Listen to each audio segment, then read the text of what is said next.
पूज्यपाद स्वामी जी महाराज ने आज भक्ति का प्रसंग लिया है।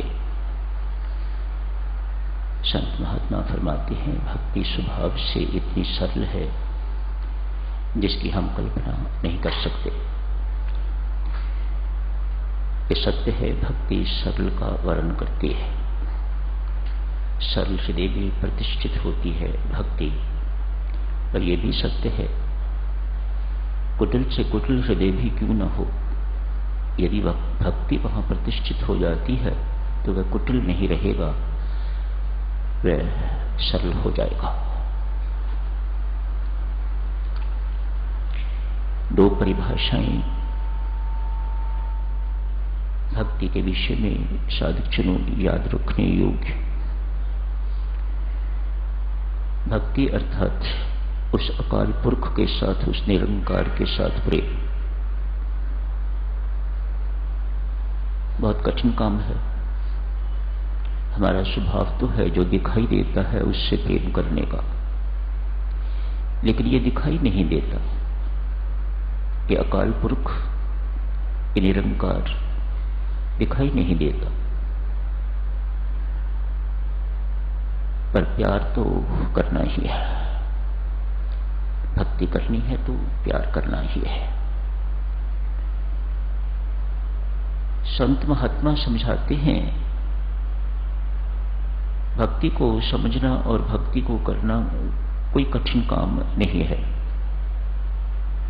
प्रभु प्राप्ति के अतिरिक्त यदि अंदर कोई भी इच्छा है तो इसे संत महात्मा कहते हैं ये संसारिक कामना है।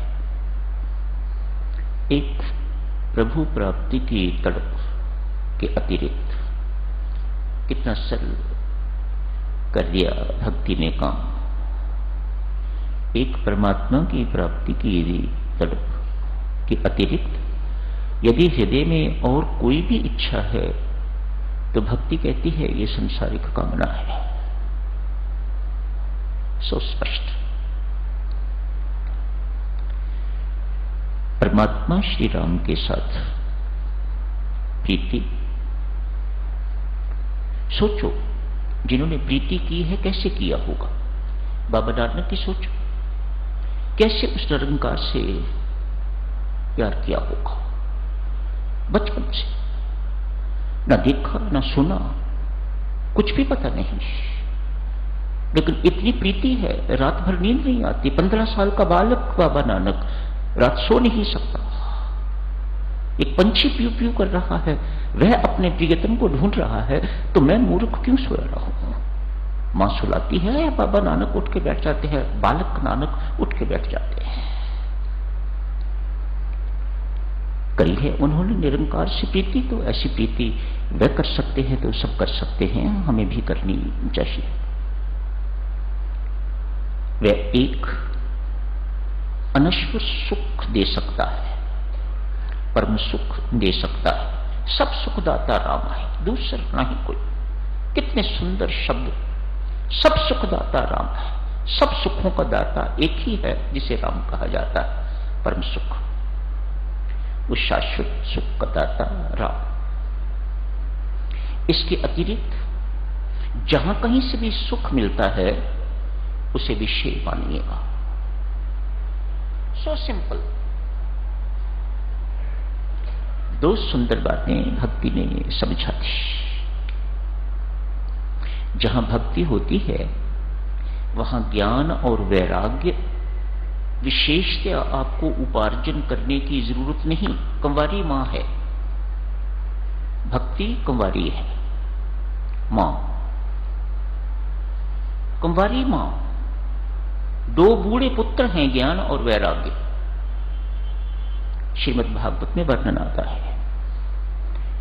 इस भक्ति कुंवारी भक्ति के दो बूढ़े पुत्र हैं, वैराग्य एवं ज्ञान, अपने आप आ जाते हैं। भक्ति कहती है कुछ नहीं करना, भक्ति करो, ये अपने आप आएंगे। मां सीता को भक्ति कहा जाता है। संत महात्मा उदाहरण देते हैं। भक्ति कहां है? जनकपुरी में। अयोध्या से चल के वैराग्य और ज्ञान बिन बुलाए आए हैं। उस भक्ति को प्राप्त करने के लिए। तो भक्ति कहती है मुझे प्राप्त करो, बाकी सब कुछ अपने आप मिलेगा। मैं हूं करने की चीज करो। ज्ञान, वैराग्य, संयम, सदाचारी जीवन इत्यादि इत्यादि सब कुछ अपने आप आ जाएगा। बस प्रेम करो। कल साधक सुनो आप जी से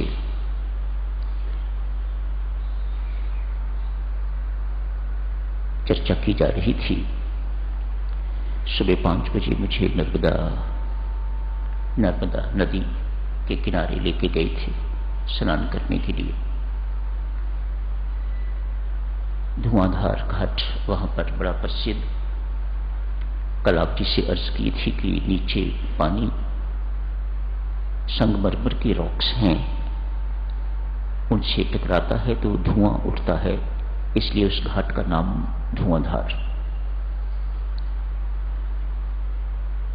कल आप जी से अर्ज की थी मैंने वहीं स्नान किए। एक जज साहब ने कहा स्नान करने के बाद, नर्मदा कुंवारी है, ब्रह्मचारिणी है, तपस्विनी है, इस नदी के लिए प्रसिद्ध है और नदियों में स्नान करने से पाप धुलते हैं। इस नदी के दर्शन मात्र से पाप साफ होते हैं। ब्रह्मचर्य का, तपस्या का प्रताप।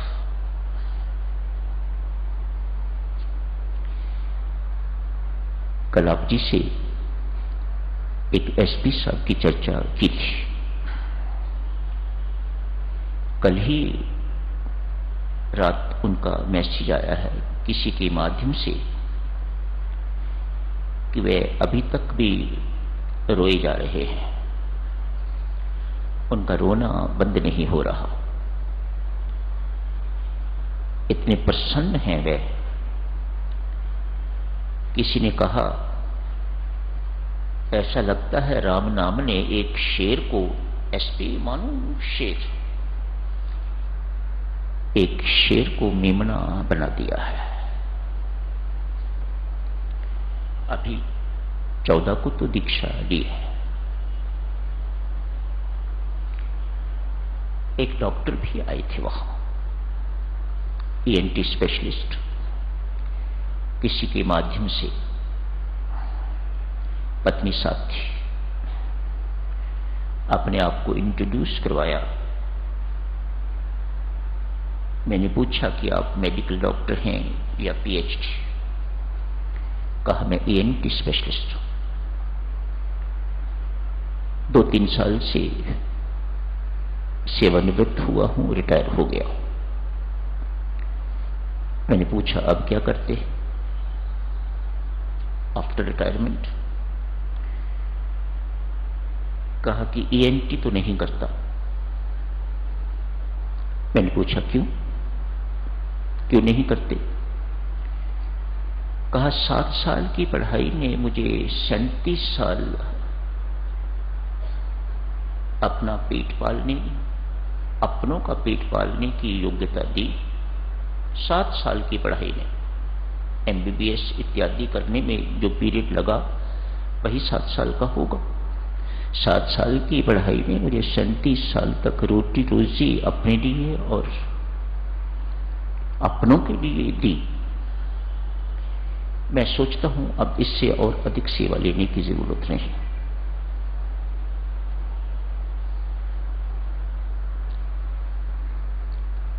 मैंने पीठ थपथपाई।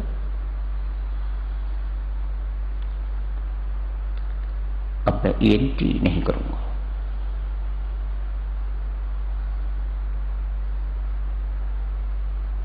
अपनों के लिए करता रहा, अपने शरीर के लिए करता रहा, अब शेष जीवन अपने आत्मा के लिए करूंगा। मैंने फिर पीठ थपथपाई।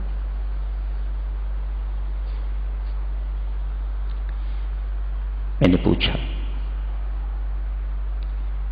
आज आफ्टरनून में सत्संग है, क्या पाओगे? हाँ, सत्संग में तो आए, दीक्षा में मैंने उन्हें नहीं देखा। संभवतः उन्हें दीक्षा का पता ही नहीं था कि यहां दीक्षा भी होती है या कुछ होगी इस प्रकार का, या पता भी होगा तो शायद समझ नहीं आई। समझाने वाले संभवतः ठीक ढंग से समझा नहीं सके।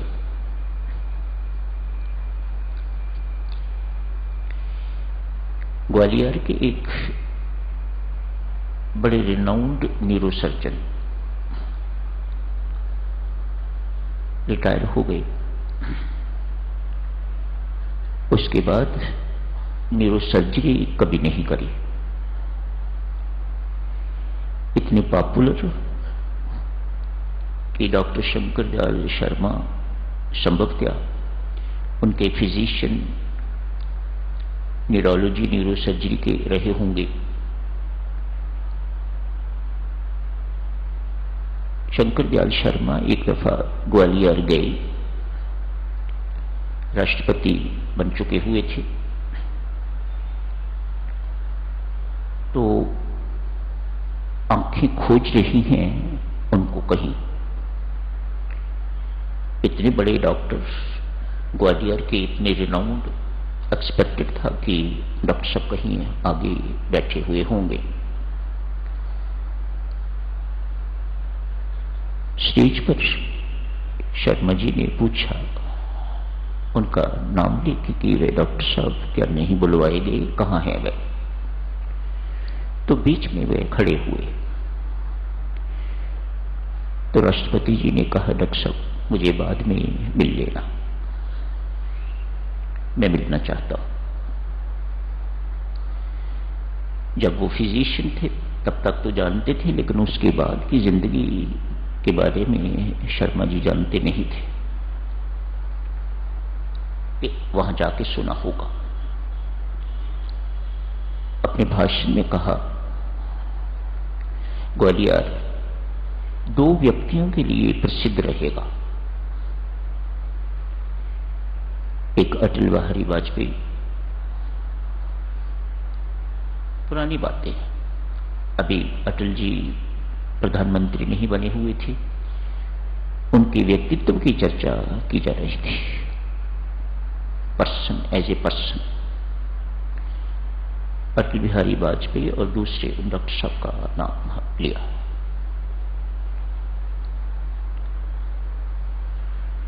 परमेश्वर की ओर पग मुड़ जाए,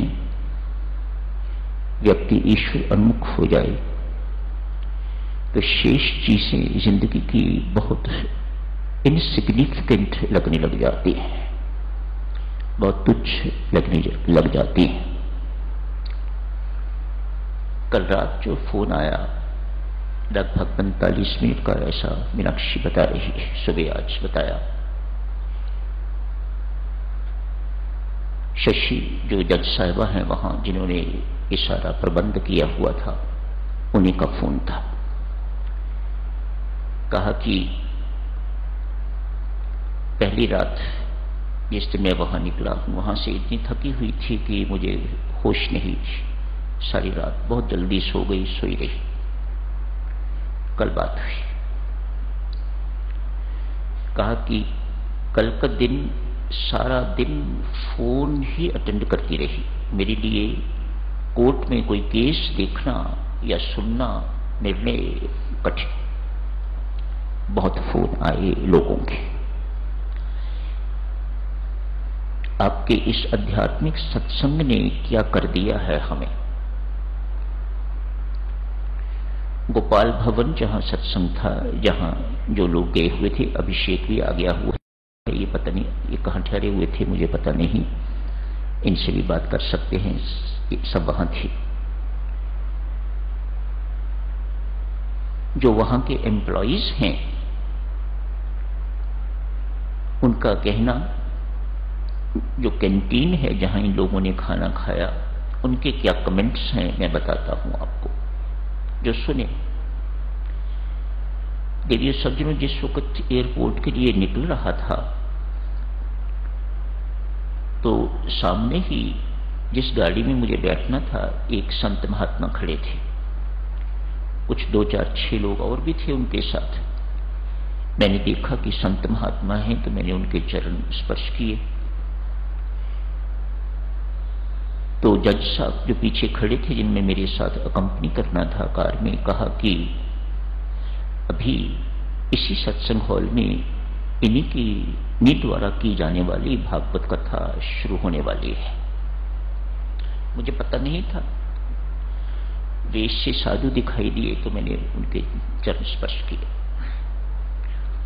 न जाने उस गोपाल भवन ने आज तक कितने संत महात्मा, कितने बड़े बड़े संत महात्मा आ चुके हैं, कितने आयोजन वहां हो चुके हैं, कोई गिनती नहीं।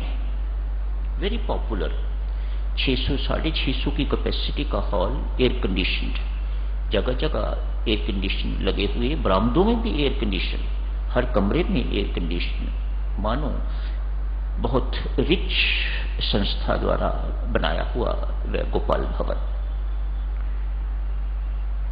अनंत, यदि कहूं आज तक अनंत अनगिनत संतों महात्माओं के सत्संग वहां हो चुके। शशि क्या कहती है वहां के एम्प्लॉइज के लिए, कहती हैं भीम साहब मुद्दत हो गई है हमें यहां काम करते, नौकरी करते। सत्संग ऐसा पहली दफा कोई आध्यात्मिक सत्संग देखा है। मेरे जाने से पहले ही सत्संग हॉल भरा हुआ था, मामूली सा खाली होगा। मैं कोई लगभग 20 मिनट पहले चला गया था, सोच के कि 2 भजन होंगे, उसके बाद अमृतवाणी का पाठ हो जाएगा। हमने ऐसा डिसिप्लिन्ड सत्संग, इतनी भारी संख्या में उपस्थिति पहले कभी नहीं देखी। बड़े बड़े संत महात्मा यहां पधारे हैं, शंकराचार्य भी यहां पधारे हैं, लेकिन ऐसा डिसिप्लिन सत्संग नहीं देखा। जिन्होंने वहां भोजन किया है कैंटीन में, कैंटीन वालों ने कहा है ऐसे साधक पहली बारी देखे हैं जिनके आगे थाली रखी गई है और उसके बाद उन्होंने कुछ मांगा नहीं। जहां बैठे हैं उस जगह को साफ करने की जरूरत नहीं पड़ी। ये सब चीजें सुन के देवी और सज्जनों मुझे बहुत प्रसन्नता होती है, बहुत अच्छा लगता है।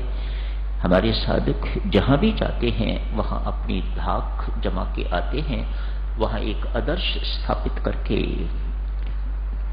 आते हैं। बहुत सुंदर, जैसे जबलपुर के सत्संग को यहां याद किया जा रहा है, वैसे जबलपुर निवासी वहां याद कर रहे हैं। ऐसा सुंदर सब कुछ व्यवस्था जो उन्होंने की हुई थी, सब जगह ही ऐसी होती है, लेकिन वहां उनके लिए नई बात थी। सो सारा जबलपुर बहुत प्रसन्न है, बहुत प्रोत्साहित है, उल्लासित है, मुदित है। ये सब कुछ देख के सहज मार्ग मिल गया, एक आसान सा मार्ग मिल गया उस परम लक्ष्य की प्राप्ति का, ऐसा उन लोगों ने कहलवा के भेजा है। तो यही समाप्त करने की इजाजत दीजिएगा।